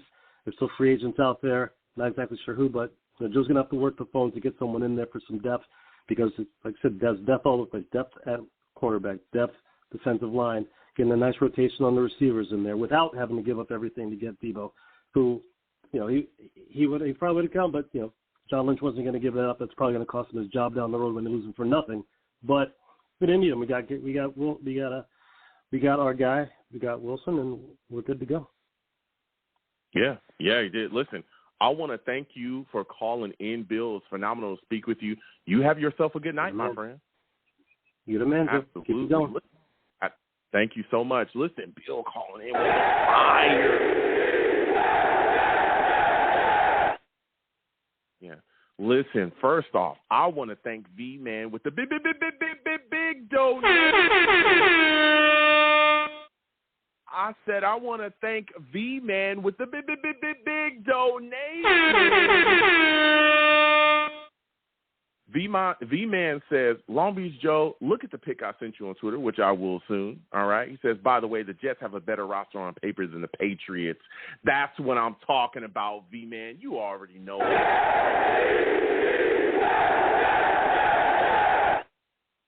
Again, I want to thank V-Man with the big donation, man. I want to thank you. Salute to you and thank you for giving to the platform. So we'll keep getting to these lines again. 515-602-9639. 515-602-9639 is the number. Call in. We are taking all callers. You know what I'm saying? We taking all callers and we get into it. But hold on. Before we get there, salutes to Kevin Ramos with the big donation. I said salute to Kevin Ramos with the big donation. Kevin Ramos says, fired up after the draft. The Jets will get a wild card playoff spot in 2022. I've been a Jets fan for 40 years. Salute to you, Kevin, with the big donation. Kevin talking facts, man. We'll see. It's been 40. It's been tough. It's been tough. You know what I mean? We'll see what's going on going forward. All right? We got a lot of things coming. We got to see what's going on with Zach Wilson. All right. Hopefully he steps up. But I'm telling you, we are hyped after this draft. We're going to keep getting to these lines. Again, 515-602-9639. 515-602-9639 is the number. Call in. We are taking all callers. Before we get there, though, the New York Jets also have some undrafted free agents that they signed as well. Zonovan Knight, DQ Thomas, C.J. Brewer, Irvin Charles, Savion Williams, Alan George, Keyshawn Abram, DeAndre Torrey, Tony Adams as well from Illinois. Listen, we got some guys in the building as well, undrafted guys that we're bringing in. I know we may have other guys coming in here as well, but those are the guys that we have, signing in the building too. So we're going to see what the New York Jets do with those draft picks. So we're going to get back to these lines again. 515-602-9639. 515-602-9639 is the number. Call in. We're taking all callers again. When you call in, please be patient. All right. We'll get to everybody. Please like the stream, too. Hit that thumbs up button. Subscribe as well if you haven't subscribed, and hit that notification bell so when I post content, you folks will be in the know. So next, I'm going to my guy, Tommy. We're going to Tommy. Venom will come to you, and also, 347 will be coming to you as well. Chris will come to you as well. Tommy, salutes. I want to thank you for calling in tonight. Listen, Tommy, we had a draft, man, all right? We talked, during the first round of the draft. You were hyped. You were excited. That second round came. You were still hyped, excited. I know about Brees. Give me your thoughts about Ruckert, man. How do you feel about the New York Jets drafting him, and what do you think he's going to be able to do on this roster at tight end with C.J. and Conklin? Hey, how are you, Joe?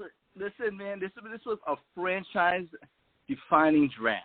This draft was from top to bottom. It was great, and first and foremost, I want to congratulate you, Joe, because you wanted edge. You wanted edge and edge, and the Jets for the first time in a long time, they actually took not one but two first-round caliber edge rushers, and I'm gonna tell you why. I know you talked about Mike Clements. How? Yeah, Mike Clements. You think he's a first-round caliber? Well, go ahead. Talk to us. What they're saying, he was borderline day one, borderline day two draft pick. I mean, his caliber of play. So if he is borderline day one, day two, that's first or second round. And and bringing him in at this, we got him with our seventh pick, and we had a lot of great picks, and we took him with our last pick, and the last pick was in the fourth round. So this guy, I mean, I know he had some issues and whatever, but he didn't have no resisting arrest charge. Here's the thing. Here's the thing, Tommy. Here's the thing, Tommy, and I hear you. Look, I said before the draft, everybody knows I wanted edge pressure. I wanted us to get edge. Yes, we got Jermaine Johnson at 26. Love to trade up to move to 26 to grab him. Tommy's talking about us taking, Clements in the fourth. He feels like he could have been a day one guy or a day two guy. Okay, I respect that and I get it. Now, here's where I was surprised with the Clements move, okay? I understand it's a fourth-round pick, but he has a lot of red flags. He also has an injury history too. But outside of the injury history, the arrest. And that's what I want to ask you about, Tommy. Are you concerned about those arrests? Are you concerned about those red flags and him running into issues with the law? Because, again, we've seen that cost players in the NFL. We've seen it ruin people's careers and they're not really getting anything out of a player because they can't stop, getting in stuff off the field. Well, Joe, it's too late to be concerned about that. Joe Douglas had a meeting with his security team, and they came out with the conclusion that the risk was worth the reward here. And you know why? Why I think they picked him? Even though he had all that nonsense about him, he has a rap sheet, all that. He was a team captain. No, you didn't mention that, Joe. This guy was a team captain in Texas A&M. So you know how Joe also likes his team captain. So they figured let's go with it. I mean, they're gonna get more. The risk is worth the reward at this point. It's the last pick, and we had just a marvelous draft all around from top to bottom. Yeah, no. Look.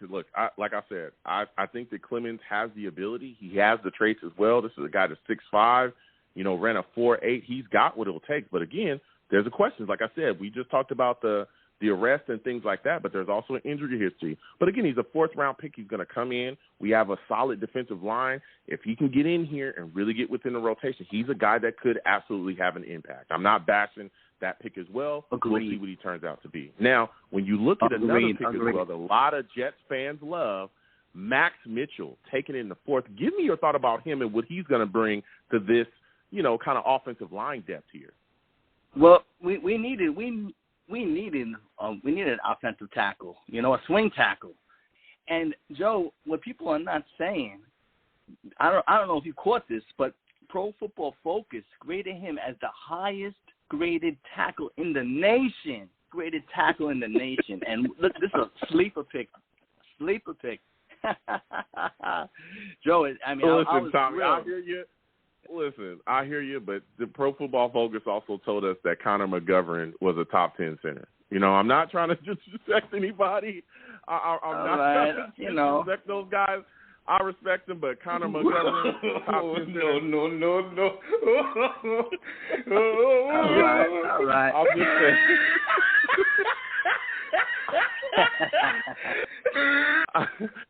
I'm just saying, all right, he's not a top 10 center. But, I respect it. No, I respect it. I think Max Mitchell is a tough guy. He's going to come in. I think that he can really help us. He is talented. Now, I know that there's a lot of talk about him. He needs to pick up weight. Also needs to get a bit stronger, but he's a developmental guy. And I think a lot of people don't think about it like this as well, as we've seen Joe Douglas take developmental guys, in his past drafts as well, that actually really picked up steam. I remember, Cam Clark. Anybody remember him? He was a guy that actually was supposed to, possibly be our starting right guard before he went down, dealt with the injury. We ended up with Greg Van Roten starting. That was horrible, but everybody was fired up about Cam Clark and what he was doing before that injury. He showed a lot of promise and a lot of potential. So I think that I like this pick of Max Mitchell as well, coming in here from Louisiana. I think Joe Douglas did a good job there. And again, it sets up a situation that if the extension doesn't work out with George Fant, we can move on from him and we can allow Mitchell to kind of take over that spot because he should be ready back then. So I really like that too, Tommy. Now, my last question for you, Tommy. Go ahead. Yeah, my last question for you, man, before I let you go. This has been fire where the lines are hot. When you look at this situation, when you look at this New York Jets draft, right, what do you think is the weakness of this roster right now? What is a position group that you look at and you say, I still want to see it addressed a bit more? Joe, I got a lot to say, but I'm gonna answer your question, and I'm gonna tell you, defensive tackle. We didn't replace Foley Fatukasi. We didn't replace him. So that's the hole right now. That's one of our major problems right now. So even though they're talking about our two edge rushers we just drafted, that they're solid against the run as well, and I guess it's gonna affect all the positions. Every position affects each one another, especially on the defense.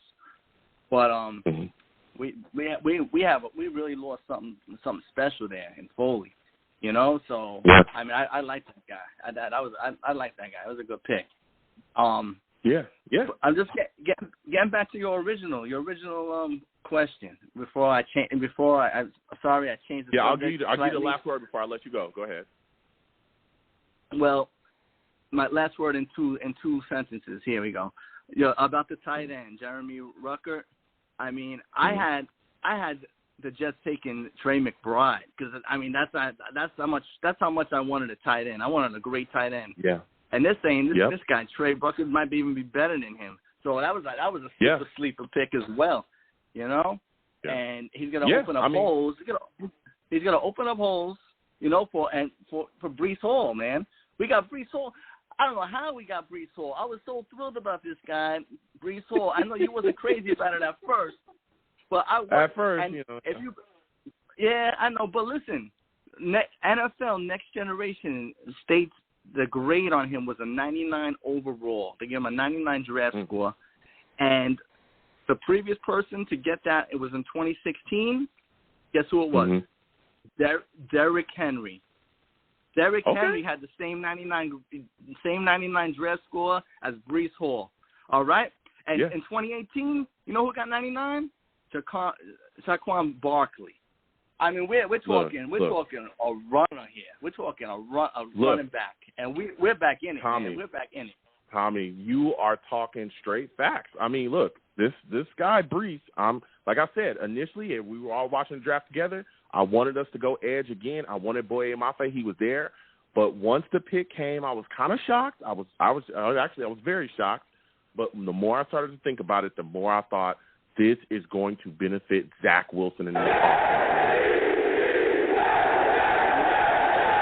Absolutely going to benefit him. So I like the move. Again, salutes to Tommy for calling in. We're going to keep getting to these lines. Again, 515-602-9639.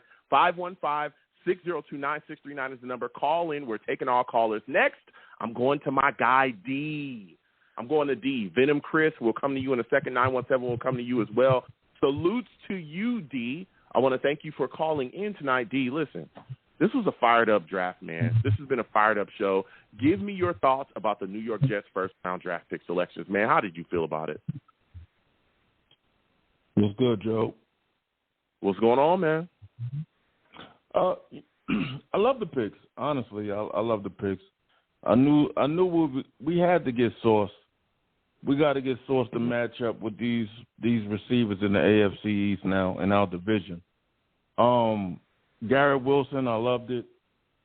Coming back to get the D in. I knew he would fall. I mean, I'm not big on him, but getting him at 26, at pick 26, I'm not going to complain about that. Okay. Yeah, look, I like the move. I like the trade up. I was pretty big on him. I think we talked about him being a top 10 guy. To be able to grab that guy at 26, I think is huge for the New York Jets. Very big, especially when you look at some of the other picks that we made. Now, us grabbing Garrett Wilson as well, I thought was a good move. But Brees Hall in the second kind of surprised me a little bit initially. Give me your thoughts about that selection, man. What are your thoughts about us taking a running back in the second round? Love it. Beast Hall. That's his name. Yep. Yeah, you know what? A lot of people didn't think we would do it. I'm glad we did it, man. When the last time we had a featured back? I mean, honestly, it hasn't been one like that since Curtis Martin. And guess what number Curtis Martin wear? Yeah, you already know. You already know. Now, D, you speaking truth right now. You bring in the heat. My final question for you is, after this draft, man, how much confidence do you have in Joe Douglas as a general manager, just continuing going forward with this football team? Joe Douglas is great as he's doing a hell of a job as a GM. I'm not worried about him. I'm worried about the coaching.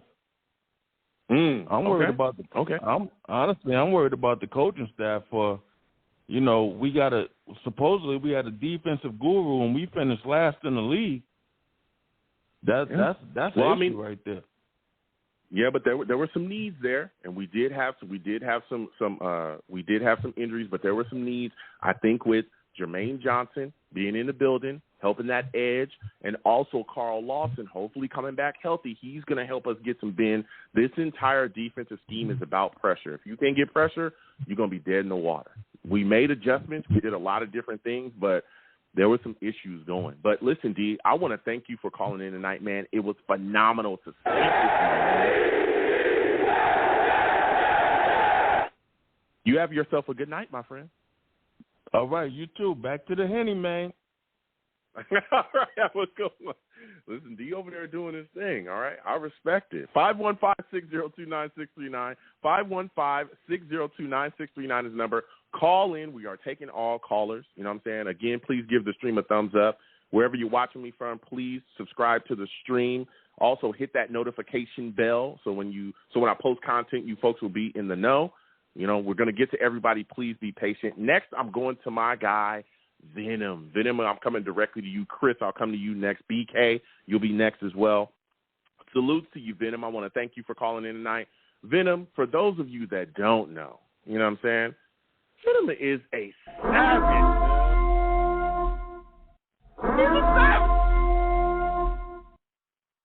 My God, man. Don't mess with Venom, G's. No matter what, you know. Yeah. There's a lot of things you want to do, but you don't want to mess with Venom. You know what I'm saying? That's all I'm saying. So Now listen, Venom. We had a draft here. Give me your thoughts about the New York Jets first-round picks, man. Man, it was amazing, man.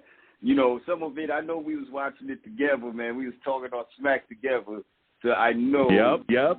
We hated the whole dragged out, presentation, but our picks we knocked the ball out the park, man.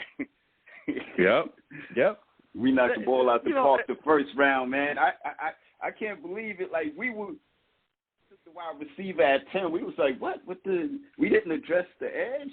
And we were going back and forth then we see at 26, we see them pop up. We like, yo, who they gonna get, man? Then we see JJ get picked. Joe, I can't. They did their thing, man.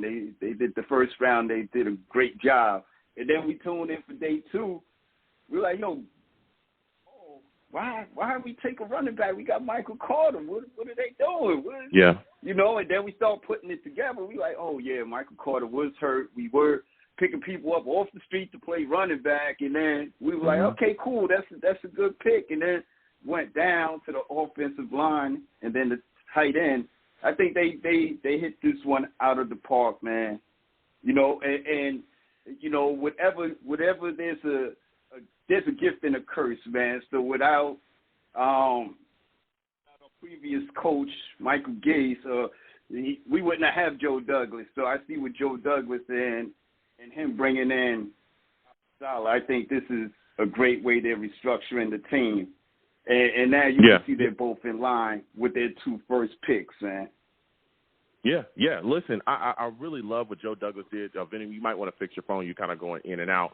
But I really like what Joe Douglas did in this situation, like you said as well, making sure that he grabbed, he got Sauce Gardner first. I was a little shocked when he passed on Kayvon Thibodeau, right? Then he went and grabbed Garrett Wilson, like you said as well. We were watching that live. We were fired up. And then I was like, man, where's the edge pressure coming from? Well, he trades back up, and he grabs Jermaine Johnson, which was big as well. I thought that was huge.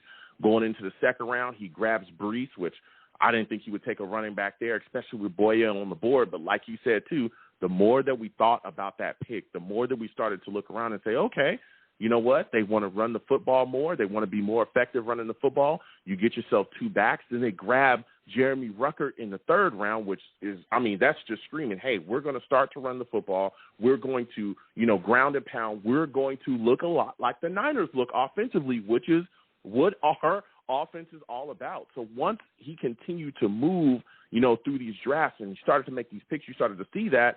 And that was one thing that you said as well, Venom, is when you looked at the situation, you start to look at the running back and you say, okay, we got Michael Carter, who was phenomenal for us last season. You add Breece Hall, it starts to put pressure on guys like Ty Johnson, you know what I'm saying, who we thought we would get a lot more out of last season that we didn't.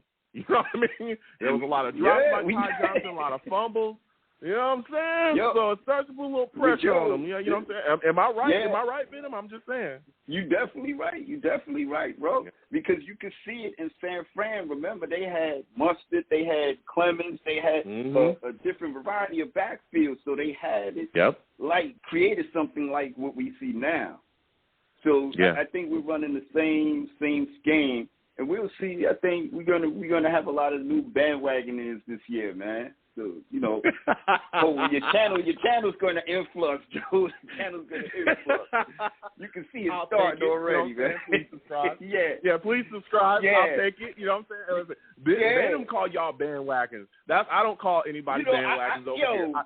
I call you welcome from day one, man. We've been here. So I'm loving it. I'm loving it, bro. I'm loving it, man. Yeah. I love to see how everything is progressing in the right direction, bro. So as we continue on, man, my next question for you is, as you look at this roster right now, right, after free agency, after the draft, what do you think is the New York Jets' weakest position group at this point? Oh, man, I still want I would feel more comfortable if that center position was, something that we addressed, and hopefully it will be next year. But I want to give Conor McGovern a good shot and see if he can produce with the talent around him. But if not, we got to address that next year. So, that's the one area that I see need addressing. I think every other area is pretty much good. I think next year in the linebacker position, we got the 2 rookies we drafted last year, so they'll understand the system a lot more. They were even hurt last year, so, we would just, running the practice squad team out there. So I think we have a lot of pieces in place. It's just more about getting the reps and them seeing the field a lot more. So we just don't see it because they haven't been on the field enough, so we don't feel comfortable within them. So once we get to see them a full season, I think we'll say, we're not in a bad spot at all, because Joe Douglas did a great draft last year, and we just need to see the players on the field. And I can't wait to see my man Mims back on the field. He's looking like he's going to be good this year. I know we have this go back and forth. The same thing I said about my man Herndon too, but Mims looks like he's going to step up this year. I want to remind everybody that Venom G's fully back to Chris Herndon. I want to remind everybody that. I want to remind everybody of that. Let's give it to him again. That's all I'm saying. This was Chris Herndon's biggest fan. It was crazy. It was absolutely crazy. But we're on a better and different path, okay? Look at our tight end position now. Trajectory, man. Yeah, we got CJ, we got Conklin. I'm just saying. Yeah, that's what I'm saying. Listen, Venom, I got to get back to these lines, man. I want to thank you for calling in. Next time I have a show, Venom, you already know I want to hear from you, bro. Absolutely. Salute.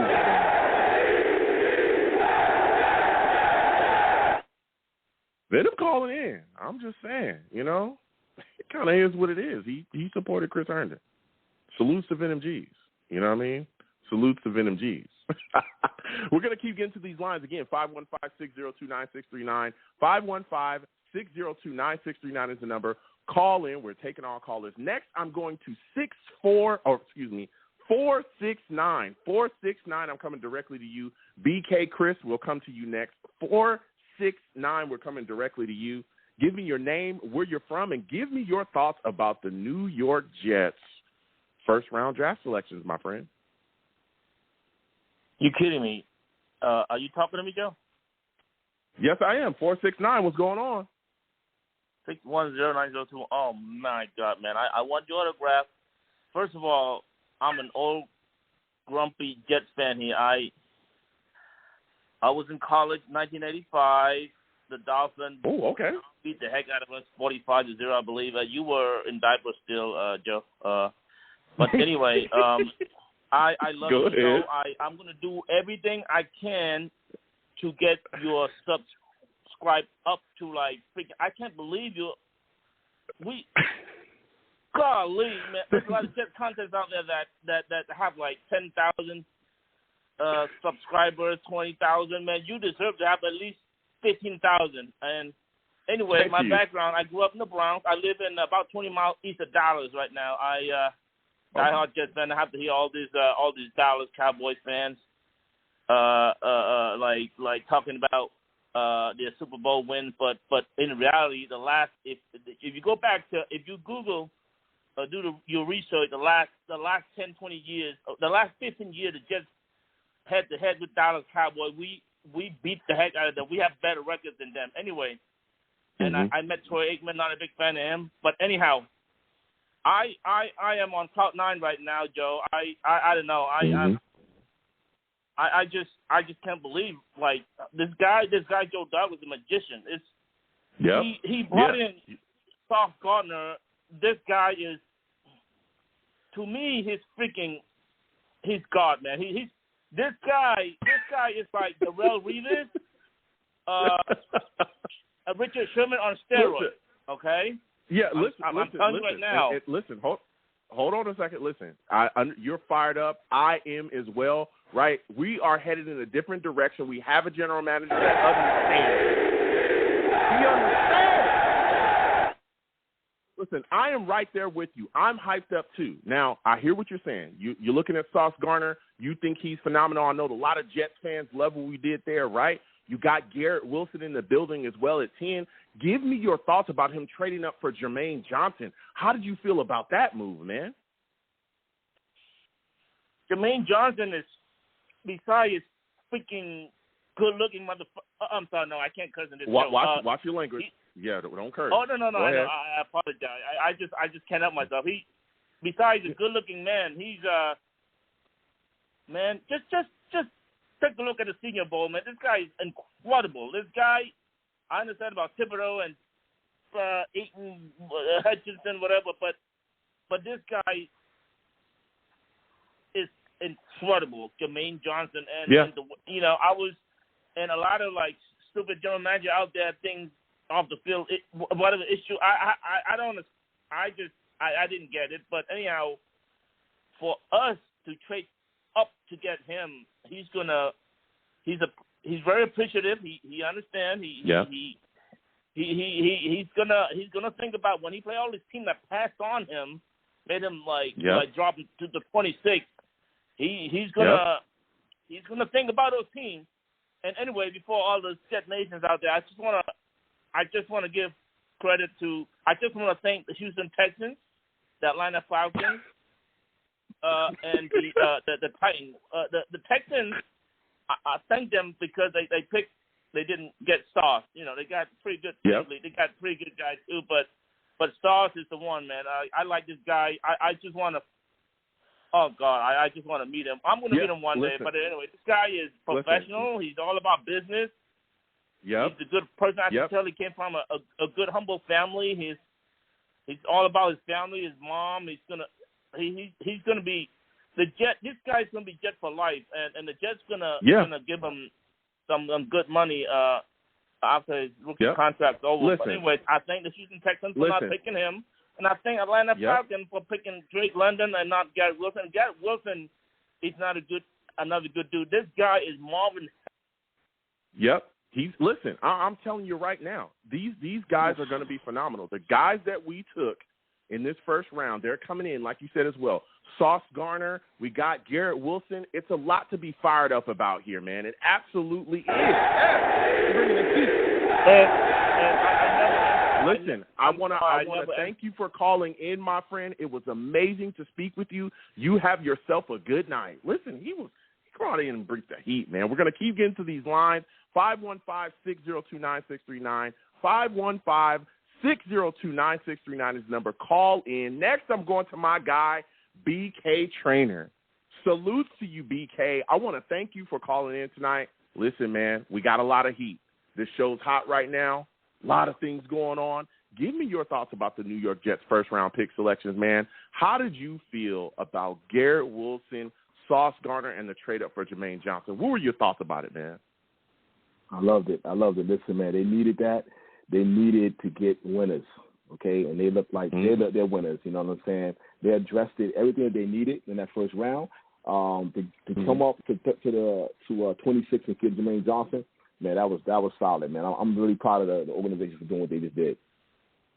Yep, I am as well, man, especially like you said, a lot of the moves that was made.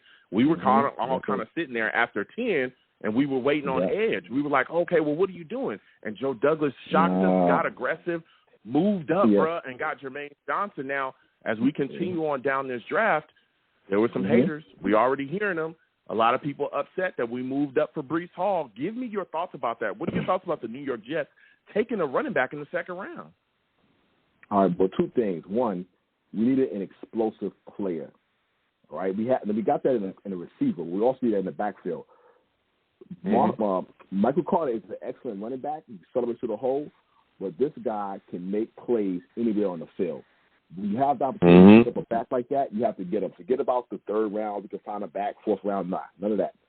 He was available. You was able to get him, and you already got 3 top players. So you get your running back who you can pair with Michael Carter, and you could be a more efficient offense that can score anywhere on the field. Yep. You talking facts, man. You talking complete facts, and one of those things that I think as well, as the draft continued to play out, because we were watching it here live, when Hall was picked up, we were all kind of shocked. At least I was shocked, bro. I was like, whoa. I thought we would take another edge, boy. Yeah. I was telling a few other people, I said, yo, we need to get another running back. Get him early. Do not wait for the other. When a good running back is available, snatch him up. Don't wait till no 4th round, 5th round. That's a different talent group that's in the 4th and 5th round normally on average. Yeah. And then as the draft continues to play out, we saw them go get Jeremy Rucker, man, in the 3rd, one of his, calling cards is he's a good run blocker. Give me your thoughts about adding him at tight end with CJ and Conklin here, man. How do you feel about that? It's a great look because I watched him in college play, and he can ball. That's one. The second thing, CJ can play. He can do a lot of different things as a tight end.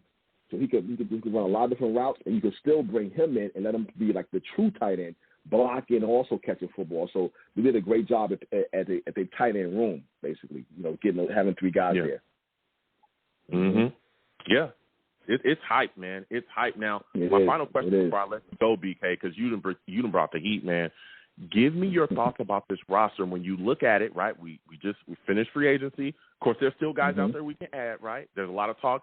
K'Wan Alexander, I'm just saying. There's a lot of talk about him swirling about, all right? I just want to say that. Then we finished the draft, right? What is a position that you look at right now that's still a weakness on this New York Jets roster that you're saying, you know what, we need to address this? This is something that Joe Douglas could still, kind of poke and prod at and try to address. What are you looking at as still kind of a weakness on this roster? Well, I would look to the draft for next year to get another linebacker and a free safety. I wouldn't mess with what we have now. I think I like the chemistry of what we're going to have on the field. So, far as doing Conor Alexander, no, I don't want to do that. Play with the guys we have now. Now we need to address the free safety position. Definitely address the free safety position. However, with what we have now, I think we can be a top defense. I would say anywhere from top, between top maybe 8 to 15 or maybe 12 in the league. So it's all about really how good Sauce is going to be shutting down these receivers in the conference or in the division. Yeah, it comes back to that. Okay, it does. No, I mean you bring in absolute facts right now. So before I let you go, BK. How confident are you in Joe Douglas going forward, man? Listen, look at his track record. He won Super Bowls already. And the main thing now is I've been confident in him since he got there. Because he had to, what he was able to do is get rid of some players, create a plan so we can end up where we at right now. So I'm confident in Joe Douglas as a GM. Yeah, absolutely. Listen, BK, I want to thank you for calling in. You brought some heat.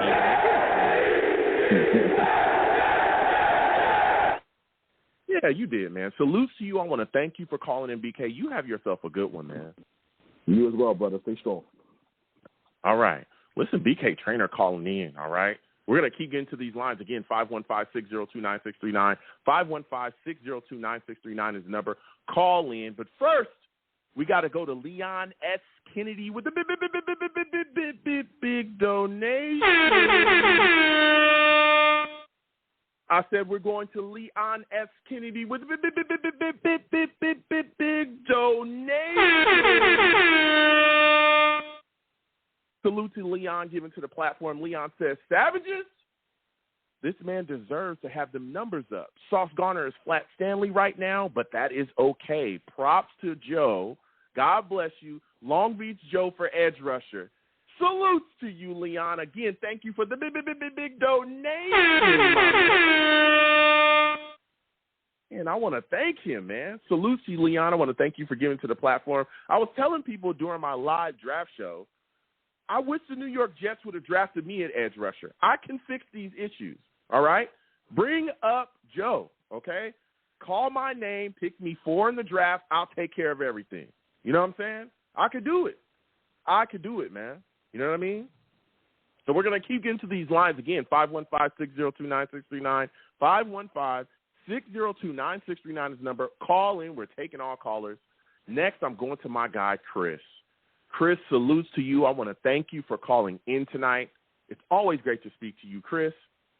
Man, we've had a show, all right? Give me your thoughts about this New York Jets draft, man. How did you feel about the first-round pick, watching Joe Douglas do his business and work his magic? How's it going, Joe? Long time no talk. How's it going? Yeah, absolutely, absolutely. How's it going, Chris? Give me your thoughts on this draft, man.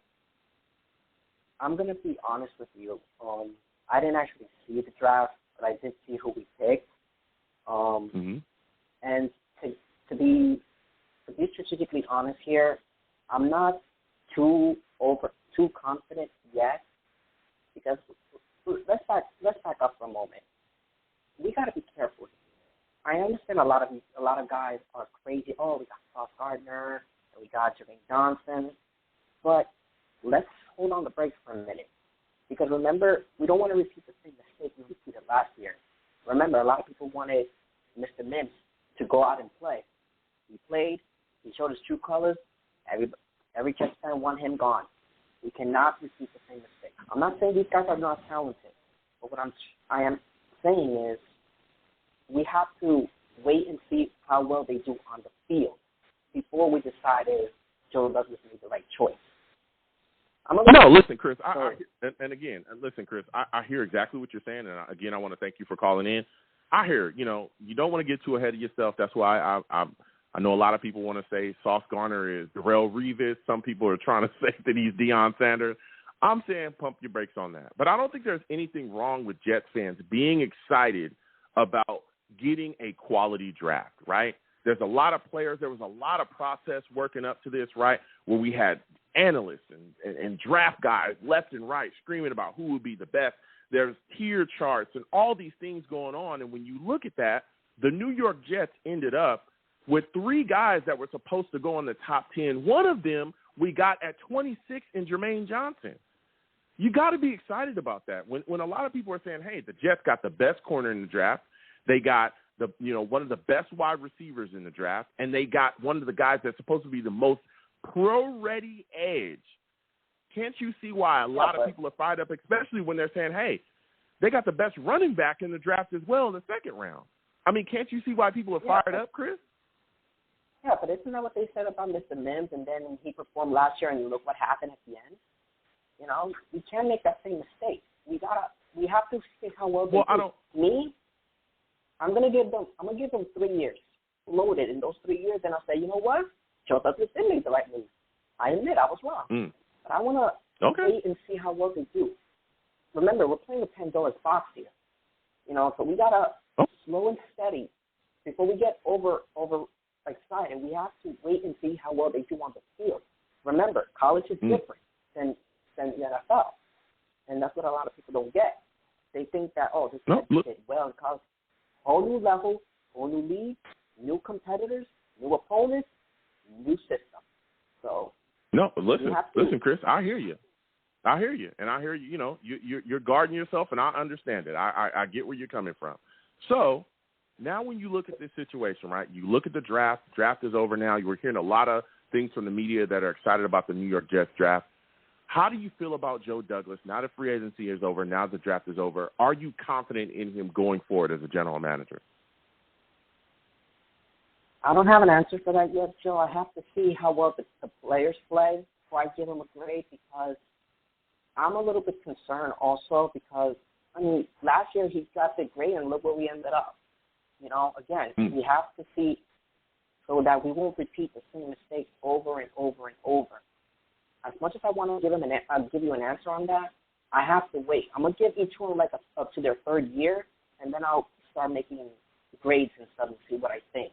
But right now, I got to slow down because I don't want to, I don't want to get overhyped up and then they ended up being a bust, which I hope they don't. But you never know what can happen.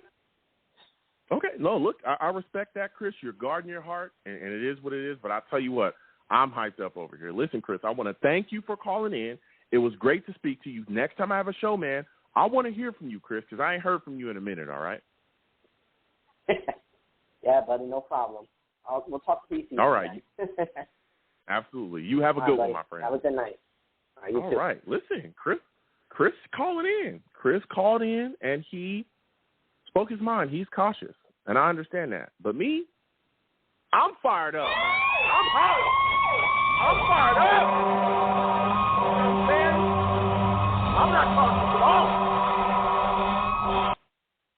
I'm not cautious at all. I love this draft. I love what we did. I'm hyped.